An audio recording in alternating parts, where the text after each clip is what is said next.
Hello বন্ধুরা, good morning. চলে এলাম তোমাদের জন্য আরও একটি নতুন ভিডিও নিয়ে। তো সকাল সকাল আমাদের চা খাওয়া হয়ে গেছে, তো আমি এখানে রান্নাও বসিয়ে দিয়েছি। যেহেতু আজকে মা ডক্টরের কাছে গেছে, কারণ মাই রান্না করে, তো আমি সেইভাবে রান্নাটা করি না। তো ডিউটি যেতে হবে, রেডি হতে হবে, তাই একটু তাড়াতাড়ি করছি। তো তোমাদেরকে একটা কথা বলার ছিল। সবাই আমাকে রাস্তায় দেখা হলে একটা কথাই জিজ্ঞেস করে যে এত রোগা হয়ে গেছিস, কী ব্যাপার? তো আমি এটাই বলবো, আমি কোনো রকম ফ্যাট জাতীয় খাওয়া খাচ্ছি না।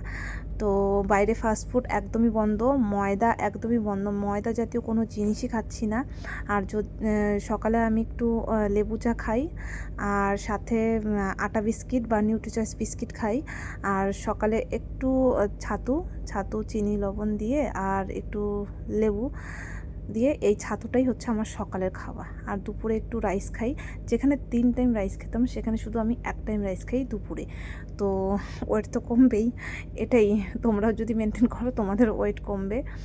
তো এটাই বলার ছিল। যাই হোক, রাত্রেও আমি শুধু একটা রুটি খাই। ভিডিওটা ভালো লাগলে অবশ্যই একটা লাইক কমেন্ট করে দিও।